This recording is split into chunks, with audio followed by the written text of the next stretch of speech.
3436।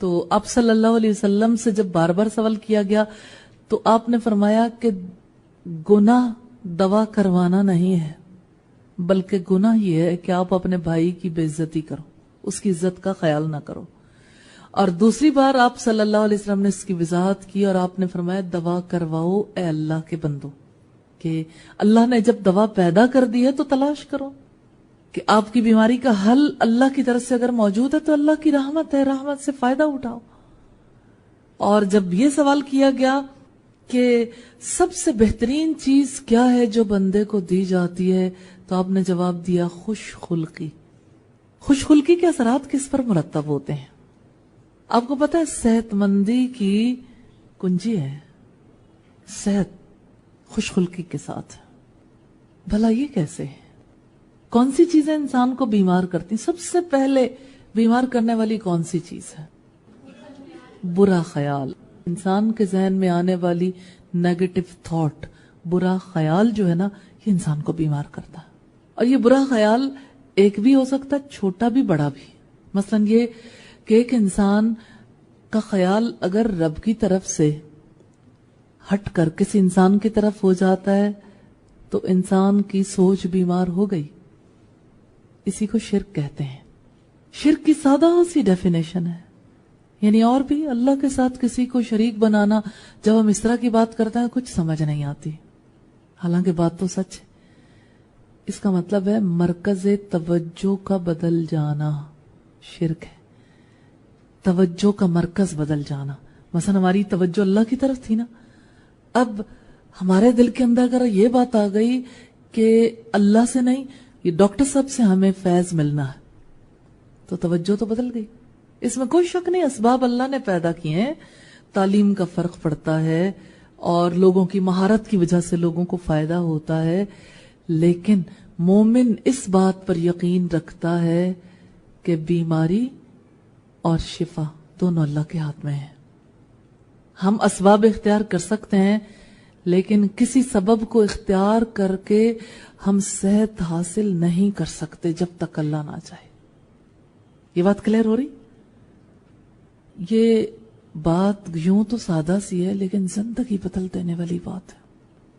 زندگی کی تبدیلی کا انحصار اور ذہنی شعوری صحت کا انحصار اس چیز کے اوپر ہے کہ ایک انسان اپنی ہر سوچ کا رخ اللہ کی طرف موڑ دے، اپنی بھرپور توجہ اللہ کی طرف کر لے. اس کے بغیر انسان نہ ذہنی شعوری قلبی طور پر صحت مند ہو سکتا ہے، نہ جسمانی طور پر. جس وقت ایک انسان کسی انسان کی طرف توجہ کرتا ہے تو جانتا ہے نتیجہ کیا نکلتا ہے؟ مایوسی. کیونکہ انسان کی مانگوں کو پورا کر ہی نہیں سکتا، اور مایوسی سیاہ بادلوں کی طرح ہے، انسان کے شعور پر چھا جاتی ہے اور مایوسی کی وجہ سے انسان بیمار ہوتا ہے. یہ جو ڈپریشن ہے کاہے کی وجہ سے ہوتا ہے؟ مایوسی کی وجہ سے. انسان سے امید کی ڈور چھوٹ جاتی ہے. اس وجہ سے پہلا کام کرنے والا یہ ہے، آپ ایک ایسا علم پڑھ رہے ہیں جو محمد رسول اللہ صلی اللہ علیہ وسلم کے توسط سے ملا، کہ اللہ پر بھروسہ کرنا ہے، اللہ کی طرف توجہ کرنی، اس پر توکل کرنا، ہر ایک چیز کا خالق اسے سمجھنا ہے، اسی سے مدد طلب کرنی ہے، اور اس بات پر یقین رکھنا ہے کہ ہر فیصلہ اس کی ذات کی طرف سے ہوتا ہے، کیونکہ اس نے فرمایا وَمَا تَشَاءُونَ إِلَّا أَن يَشَاءَ اللَّهُ، تمہارے چاہنے سے کچھ نہیں ہوتا مگر یہ کہ اللہ چاہے. اب آپ اگر دیکھیے پوری ہماری لائف جو ہے نا اس سے عملاً اپوزٹ ہے. مثلا انسان بیماریوں کا علاج دریافت کرتا ہے سائنٹیفکلی، اسے ریسرچز کرنی چاہیے، اسے دریافت کرنا چاہیے، لیکن انسان سمجھتا ہے کہ اب صحت میرے ہاتھ میں ہے. پھر اسے پتا چلتا ہے کبھی تو صحت نصیب ہو گئی کسی کو اسی میڈیسن سے، کسی کو صحت نصیب نہیں ہوتی. پھر جب صحت نصیب نہیں ہوتی تو وہ جو دعویٰ تھا وہ کہاں گیا کہ اس نے مکمل طور پر صحت عطا کرنی ہے فلاں میڈیسن نے. پھر اگلی میڈیسن کی طرف چلے جاتے ہیں، پھر اگلی پہ شفٹ ہو جاتے ہیں، پھر ٹیسٹ ہوتے ہیں، پھر کسی اور طرح سے اس کے بارے میں پتہ چلانے کی کوشش کی جاتی کہ آخر صحت کے راستے کی رکاوٹ کیا ہے. لیکن ظاہری اسباب کی طرف جب انسان دیکھنے لگ جاتا ہے نا تو اس کی نظر کبھی اللہ کی طرف نہیں جاتی. ہمارا یہ بگ ایشو ہے، اور یہی رسول اللہ صلی اللہ علیہ وسلم کی طرف سے ہم پر کیا گیا احسان ہے کہ انہوں نے ہماری سوچ کا رخ رب کی طرف کرنے کے لیے کوششیں کی کہ اللہ کے بندو، نوٹ کریں الفاظ، اے اللہ کے بندو دوا کرو، کیونکہ اللہ نے کوئی بیماری نازل نہیں کی مگر یہ کہ اس کا علاج اتارا ہے. اللہ نے اگر بیماری اتاری ہے تو علاج بھی اتارا ہے. تو اللہ کے بندوں کو کس کی طرف دیکھنا چاہیے؟ اللہ کی طرف. اسباب اختیار کرنے چاہیے، بھروسہ اسباب پر نہیں ہونا چاہیے. ہمارا سب سے بڑا پرابلم یہ ہے کہ ہم کلی بھروسہ اسباب پر کرتے ہیں، ظاہری چیزوں پر. تو یہاں پر اگلی بات جو ہم ڈسکس کر رہے تھے وہ یہ کہ خوش خلقی صحت کا راز ہے. خوش خلقی سے مراد محض ظاہری طور پر سمائل پاس کرنا نہیں. خوش خلقی کا تعلق انسان کے نفس، اس کے قلب سے، قلبی دلی صحت کے ساتھ انسان کا خلق، اس کی ظاہری عادات بھی جڑی ہوئی ہیں. تو جو انسان اندر باہر سے ایک ہوتا ہے نا، کھرا ہوتا ہے، اس کا دل مطمئن ہوتا ہے، اس کے دلی اطمینان کی وجہ سے اس کی صحت اچھی رہتی ہے، روحانی بھی جسمانی بھی. لیکن بدخلقی کی وجہ سے دوسرے انسان بھی تکلیف میں رہتے ہیں، انسان خود بھی تکلیف میں رہتا. جہنم کی آگ تو موت کے بعد اللہ کی طرف سے کیا جانے والا فیصلہ ہے، لیکن ایک آگ سینے میں انسان کے بھڑک اٹھتی ہے اسی زندگی میں جب انسان غلط کام کر رہا ہوتا ہے، غلط سوچنے سے، غلط بولنے سے، غلط سننے سے، غلط دیکھنے سے، غلط کام کرنے سے. ایسا نہیں ہوتا؟ ایسا ہوتا ہے. اس لیے صحت کے راز کو ضرور پا لینا چاہیے. اب تک ہم نے جو باتیں دیکھی ہیں، آپ نے اس کتاب کو جب پڑھنا ہے اور جب آپ نے اسے ذہن نشین کرنا ہے اسی ترتیب کے ساتھ. بنیادی باتیں. سب سے پہلی بات کیا ہے؟ پہلا پوائنٹ کیا ہے؟ اللہ نے کوئی بیماری ایسی نہیں اتاری جس کی دوا نازل نہ کی ہو. اور پہلی حدیث ہم نے کیا دیکھی تھی؟ اسی کے بارے میں. اور دوسری کیا دیکھی ہے؟ کہ دوا کرنی چاہیے، یعنی علاج کرنا چاہیے، کیونکہ اللہ نے علاج اتارا ہے. اور اگلی بات یہ ہے کہ سب سے بہترین چیز جو کسی انسان کو عطا کی جاتی وہ خوش خلقی ہے. آگے دیکھیں گے حدیث نمبر 3 ہے. حضرت ابن عمر سے روایت ہے، ام المومنین ام سلمہ نے کہا، یا رسول اللہ، آپ کو ہر سال بیماری ہوا کرتی ہے اس زہریلی بکری سے جو آپ نے کھا لی تھی. آپ نے فرمایا، مجھ کو کچھ نہیں ہوا مگر جو میری تقدیر میں لکھا تھا جب آدم مٹی کے پتلے تھے. یہ روایت ابن ماجہ کی ہے 3546 نمبر پر. یہ بات بہت امپورٹنٹ ہے. آپ جانتے ہیں رسول اللہ صلی اللہ علیہ وسلم کو زہر کھلایا گیا تھا، اور حتیٰ کہ آپ مرض الموت میں تھے تو آپ صلی اللہ علیہ وسلم نے اس وقت بھی فرمایا تھا کہ میں اب بھی اپنے رگو ریشے میں اس زہر کا اثر محسوس کرتا ہوں. تو جس وقت حضرت ابن عمر کی روایت کے مطابق حضرت ام سلمہ نے نبی صلی اللہ علیہ وسلم سے یہ کہا کہ آپ کو ہر سال بیماری ہوا کرتی ہے اس زہریلی بکری کی وجہ سے جو آپ نے کھا لی تھی، یعنی بکری کے گوشت کی وجہ سے، تو آپ صلی اللہ علیہ وسلم نے جو بات واضح کی وہ یہ کہ یہ تو میری تقدیر میں لکھا تھا.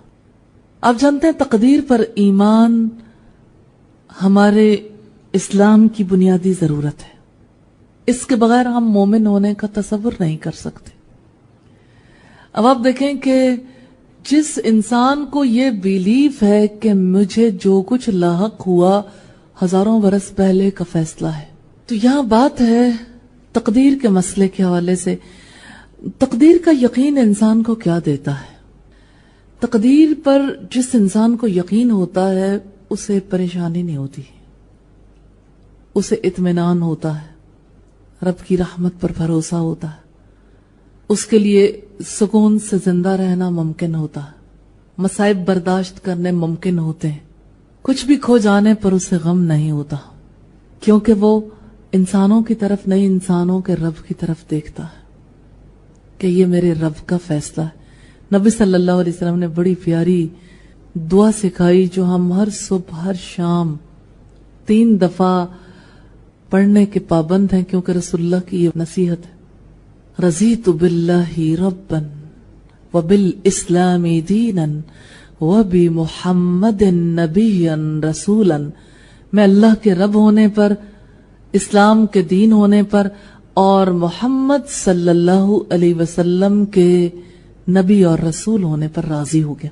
راضی ہونے سے کیا مراد ہے کہ یہ اللہ کا فیصلہ ہے، یہ اللہ کی تقدیر ہے، اللہ ہمارا رب ہے، اسلام ہمارا دین ہے اور محمد صلی اللہ علیہ وسلم ہمارے نبی اور ہمارے رسول۔ دراصل پوری زندگی میں اللہ کی رضا پر راضی ہونے کا معاملہ ہے۔ اللہ کی رضا کیا ہے؟ اللہ کی تقدیر۔ اللہ کی جو تقدیر ہے وہ اللہ کی رضا ہی ہے نا، جو اللہ نے طے کر دیا۔ اب جو چیز طے شدہ ہے وہ ہونی ہے۔ انسان اس چیز کی طرف دیکھتا ہے کیوں ہے کیوں ہے کیوں ہے، جس کی وجہ سے پھر اسے پریشانی لاحق ہو جاتی ہے۔ ٹھیک ہے، علاج کے لیے یہ ضروری ہے کہ انسان یہ دیکھے کہ کیوں ہے، لیکن جب انسان یہ دیکھتا ہے کہ شاید میں نے کھٹا کھا لیا تھا تو میرا گلا خراب ہو گیا، اس کی سوچ رب کی طرف جاتی ہے۔ کسی کو بھی کوئی پرابلم ہو، ہمارے ہاں دوسرے سے کیا پوچھا جاتا ہے؟ مثلا کسی کو بخار ہو گیا یا کسی کے پیٹ میں تکلیف ہے یا کوئی بڑی بیماری ہے یا چھوٹی بیماری ہے، کیا ہوا تھا؟ تو یہ ہونے کی جو بات ہے اس کے اسباب دنیا میں جب تلاش کیے جاتے ہیں تو یہ ایمان کی پہچان نہیں ہے۔ اسباب کو رب کی تقدیر میں تلاش کرنا چاہیے۔ نبی صلی اللہ علیہ وسلم نے دیکھیے ہر سال بیمار ہوتے تھے لیکن اس بات کو سمجھتے تھے کہ یہ میرے رب کا فیصلہ، یقیناً اس میں حکمت ہے، میرے لیے بہتری۔ یقین کریں اس سے زیادہ خوبصورت کوئی سوچ ہو ہی نہیں سکتی کہ ایک انسان بلیو کر لے، ایک انسان کو یہ دولت مل جائے کہ میری زندگی میں جو کچھ ہوتا ہے یہ میرے رب کا فیصلہ ہے۔ بیماری آتی ہے، صحت ملتی ہے، مجھے مال ملتا ہے یا مال چھن جاتا ہے، یا اسی طرح سے فرصت ملتی ہے یا مشغولیت یا جو کچھ بھی زندگی میں ملتا یا چھن جاتا ہے، اللہ کا فیصلہ۔ یہ سوچ کو سیدھا کرنے کے لیے بہت ہی زیادہ ضروری تھا، اسی لیے اللہ نے تقدیر پر یہ ایمان سکھایا۔ اور بیماری کے بارے میں یقین کریں یہ انسان کے لیے بہت بڑی رحمت ہے، بلیسنگ ہے۔ آپ یوں سمجھ لیں آدھی بیماری تو اسی سے ٹھیک ہو جاتی، کیونکہ انسان بیماری پر جزا فضا نہیں کرتا۔ عام طور پر اگر آپ دیکھیے تو بیماری میں انسان کو جو زیادہ مشقت برداشت کرنی پڑتی ہے، جسمانی سے زیادہ قلبی، دلی، گھٹن، تکلیف، اندر کی ایک پریشانی، اور پھر یہ بھی کہ انسان جو ہے وہ اس تکلیف کی وجہ سے ڈپریس ہوتا چلا جاتا ہے۔ اسی وجہ سے آپ دیکھیں کہ دنیا میں جن بڑے بڑے لکھاریوں نے لکھا، اہل قلم نے لکھا، اس میں امید کے بارے میں کافی کچھ لکھا کہ انسان کی جو ول پاور ہے، اس کی جو امید ہے وہ کتنی زیادہ اہمیت کی حامل ہے۔ لیکن جتنے بے خدا تصور رکھنے والے لوگوں نے لکھا، انہوں نے خود اعتمادی سکھائی، جبکہ رسول اللہ صلی اللہ علیہ وسلم نے خدا اعتمادی سکھائی۔ تو یہ خدا اعتمادی ہے، بیماری میں اللہ پر اعتماد کرنا کہ اللہ نے فیصلہ کیا، اس میں ضرور میرے لیے حکمت ہے، میرے لیے بہتری ہے، میرے رب نے میرے بارے میں کبھی کوئی برا فیصلہ نہیں کرنا۔ یہ یقین انسان کو کہاں پہنچا دیتا ہے؟ بلندیوں پر۔ اور آپ دیکھیے کہ یہ کتنی پیاری بات ہے کہ مجھ کو کچھ نہیں ہوا مگر جو میری تقدیر میں لکھا تھا۔ جب آدم علیہ السلام مٹی کے پتلے تھے، یعنی ابھی پہلے انسان میں بھی روح نہیں پھونکی گئی تھی، اس وقت اللہ نے جو لکھ دیا تھا اب وہ سبھی کچھ ہو رہا ہے، یعنی جو کچھ ہو رہا ہے اس کے اسباب دنیا میں نہیں۔ ہمارا سب سے بڑا پرابلم یہ ہے کہ ہم سبب زمین پر تلاش کرتے ہیں، حالانکہ سارے اسباب اوپر سے پیدا ہوتے ہیں۔ تو یہ سوچ کر رخ سیدھا کرنے کی ضرورت ہے۔ تو آپ کو حیرت نہیں ہو رہی رسول اللہ صلی اللہ علیہ وسلم نے جو کچھ بتایا، اور بلیسنگ نہیں فیل ہو رہی؟ کتنی بڑی رحمت ہے نا سوچ کا سیدھا ہونا۔ تو ہمارے